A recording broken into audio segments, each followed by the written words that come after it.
Have you ever asked yourself, what does the Highland Games, what does Highland Games training and real estate have in common? I'm sure you have. It's a common question. Okay, it's not.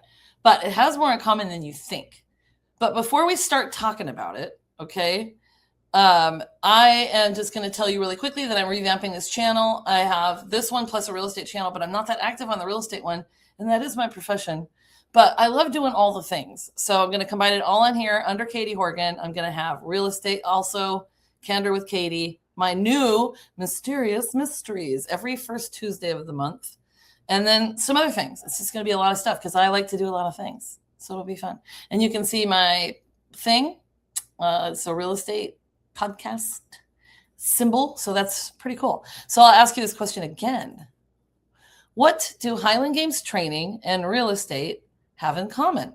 Oh, that's me doing the caper there, by the way. Isn't that awesome? It's a really big one.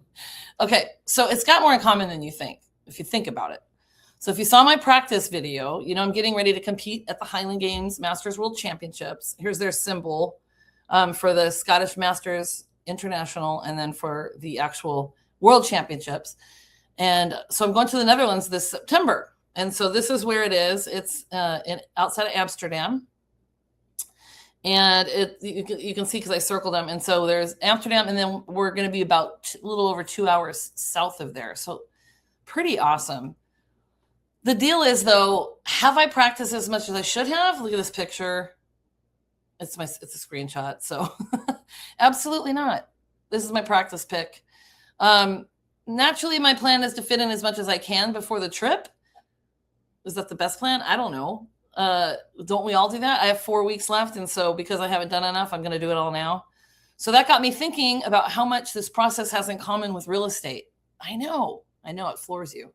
The first thing is that you don't have to feel completely ready before you begin. So I'm teaching myself that with other things too. Like I don't have my intro video yet and I don't have all the things, but it's coming. Sometimes you just got to start and then it all comes together. Okay. So I could focus on how much training I haven't done. I could worry about whether I'm prepared enough or how I'll compare to everybody else, but none of that will help me improve. At some point I have to pick up the equipment, step onto the field and start where I am.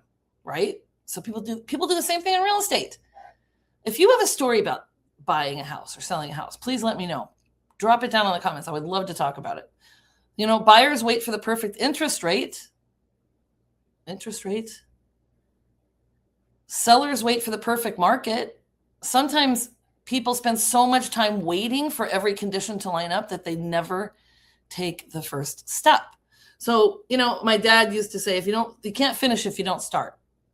And I would relate these to things like, so you say you buy a house and you want a beautiful yard and you want trees and stuff, but you're like, oh, it's going to take so long to grow these trees.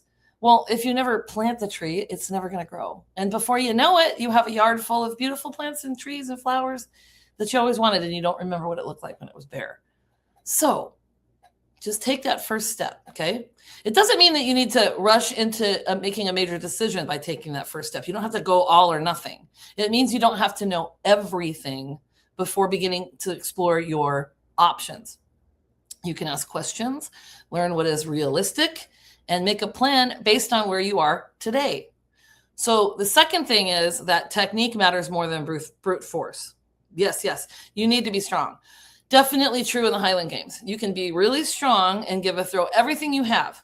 But if your footwork, your timing, or your release is off, the implement is not going to go where you want it to go. It just isn't. So sometimes trying harder is not the answer. Sometimes you need to slow down, look at what you're doing, and make one small adjustment. Real estate works the same way, believe it or not. Okay? Money. A seller can spend a lot of money preparing at home.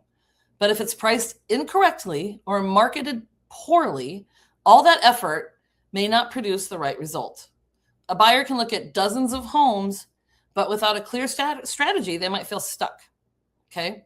The right preparation, timing, and guidance can make a much bigger difference than simply pushing harder. How many of you have been in this position before? If you've been in this position, put a little house emoji in the comments.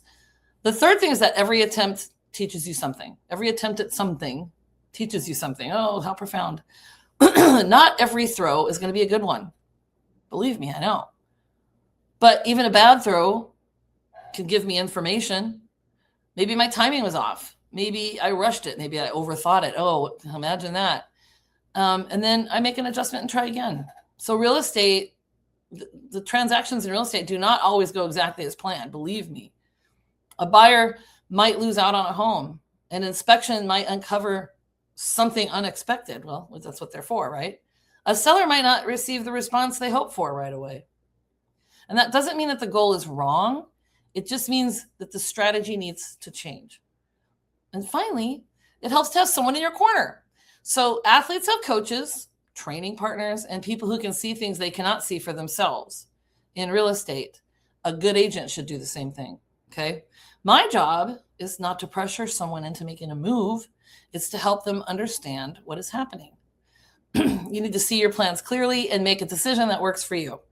So whether you're stepping onto a Highland Games field or into the real estate market, you probably won't feel prepared. And that's okay.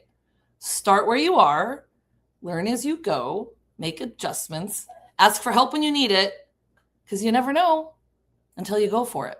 So that's what I'm doing.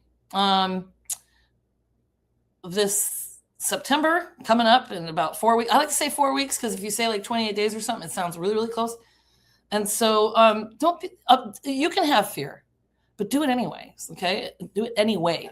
And let me know if you need anything. I'm here. I'll put my number down there, my email, and I will see you next time. Thanks for joining me, guys.